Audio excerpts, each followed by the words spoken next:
They haven't seen each other in 20 years. I'm free to do what I want. But tonight, they're returning to their hometown to finish the ultimate bar crawl. This is our chance to finally conquer the Golden Mile. 12 pubs, 12 pints. Hello, welcome to What the Flick. We are all hammered right now to tell you about The World's End. More than usual, actually. I actually assume that we are always hammered. I might be a little hungover. I'm Christy, that is Alonso, that's Matt. Matt's going to describe The World's End to you. Yes, The World's End is a story about recapturing former glory.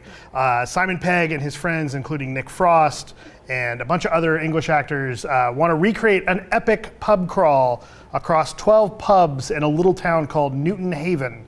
And on the way, things get really weird. Let's watch the trailer. What do you recommend? Beer. We'll have 5 of those, please. 4 of those and a tap water. What? Well, it's weird, isn't it? You come back and everything's sort of different. I suggest you get on your way. What did he say, Sam? Newton Haven has been taken over by robots. Did you believe him? We should head back to London. A, we're all drunk. B, we've got blood on our hands. It's more like ink. We've got ink on our hands. We had so much fun in this movie. Oh my God, Matt and I sat together and laughed our asses off the entire time. Well, it helped that they were giving out pints every time they entered a new pub. Right, and we had to do a shot at each one. But there will be drink-along screenings. I'm certain. At some point, Oh, it makes total sense. It's a given. I love this movie so much, and I loved Shaun of the Dead, and I really liked Hot Fuzz, and I would argue this is the best of the three. Yes? Yeah, I think so. And interestingly, it actually kind of incorporates elements from those first 2 movies. It's about, I mean, I almost hate talking about what it's about because I went in not knowing, so I hate ruining it for everybody else. Let's not give it away. Let's not give away what happens. I will say that like Shaun of the Dead, it puts people into extraordinary circumstances that they're clearly not prepared to deal with. And like Hot Fuzz, it's about a small town that is hiding some secrets. Okay. Right. And so themes of conformity that I think come across all 3 of those movies. Sure, but I would agree that this is the best of the Cornetto trilogy. Yes, the Blood and Ice Cream trilogy. I had so much fun. But it's got, as you mentioned, pieces of the other films. Part of what I love about the first 2 films is the sequencing. Like the editing is so beautiful, and when they're going from pub to pub and pint to pint, it's snappy and it moves, and their banter is so great. This movie is so fucking profane. Oh my God. Yes, in great ways. I mean, it's that dry British humor. Simon Pegg is amazing in this. I was kind of really half-kiddingly saying, can we please start the Simon Pegg Oscar campaign? But he's great in this. And Nick Frost is also really good in this. I think that this is one of the best roles that we've seen out of Nick Frost. I think that they both, it'd be easy, you'd see a lot of actors and you'd see a lot of people make a movie like this and they'd fall back on cliches. And it would still be funny and still work. But these guys, everybody in this make their characters real. You have real people in this movie. And one of the things that I really liked is you've got this story that really, it's about Simon Pegg's character and his kind of refusal to grow up and the things that he's been through. And it's about stories of guys being friends and how challenges happen of remaining friends as some people grow and as you grow apart.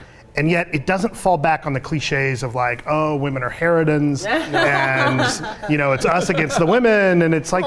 And there's a great sort of bittersweet undertone to the whole thing. I mean, if you're expecting just this sort of wacky, raucous comedy, I mean, that's there, but there's also, there's an element of melancholy to the film because these people have gotten older and they've grown apart and they've done terrible things in the past, or at least Simon Pegg's character has, that the other characters haven't necessarily forgiven him for yet. And so there's that undercurrent as well that I think really gives it a genuine, poignancy, but it never sacrifices the humor that's in the situation. And the cast is so uniformly strong. I mean, yeah, Pegg and Frost, I think this is probably their best work yet.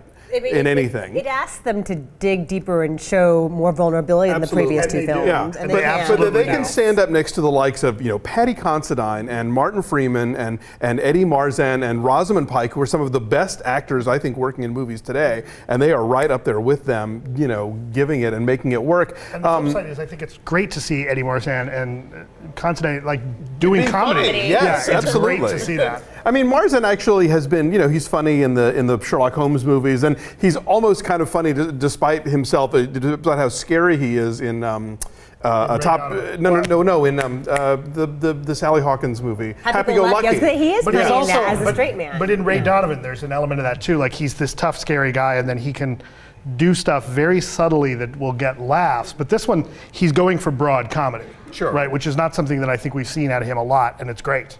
It's been interesting this month at the New Beverly in Los Angeles, which is a repertory theater. Edgar Wright has been programming films that tie into the themes of the world's end.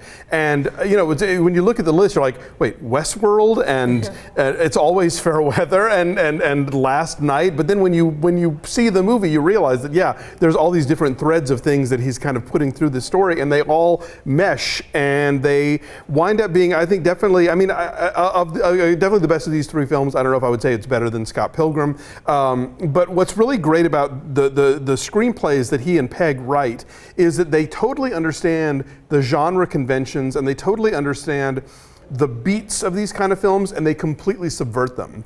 Like this movie, you would expect would build and build and build and then have this big sort of action thing. In this movie, you build, there's a big action thing, and then there's not. Right. It keeps going and it goes in another direction, and it still works even though it's completely breaking the rules of what you think this kind of movie is going to be. But I like one of the things that's great, to your point, what they do is, Shaun of the Dead is a satire of zombie movies that's a relatively effective zombie movie. Absolutely. Hot Fuzz is a satire of over-the-top action movies that is a really effective over-the-top action movie.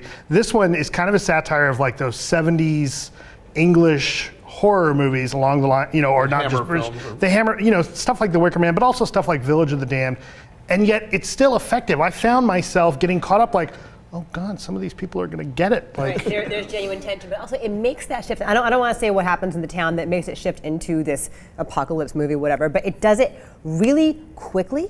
It happens all of a sudden, halfway through, it becomes a totally different kind of movie, and yet the shift does not feel jarring. And I think a lot of that has to do with the fact that we really care about these people, and the setting is so rich and so detailed. And those people behave the way they would behave if thrown into this crazy situation. They become superheroes. And they still have the same banter with each other, even while they're running for their lives. They're still like needling each other and doing that stuff. Yeah, this is a movie that I think rewards knowing less about it and less about the storyline. So stop watching now. Stop watching this right now. Yeah, I like this a lot, and I think that people are going to really enjoy it. If what I can say is that if you liked Hot Fuzz and you like Shaun of the Dead, you're going to love this one. I agree. No question. This would be, I would say, the best of the three. Let's do numbers, please. I give it an 8.5, and I feel like I'm maybe even being a little low on that one. Do you want to change your number? You can. Okay, fine. I'll go 9. Because you're Mr. Quick Math. All right. You can do okay. I'm at a 9. Yes, it's a 9. It's worth it. 9.2. 9.1. Okay. All right. So that's a 9.1. That made math And it's easy. 95% on the tomato meter right now. It is. Certified fresh.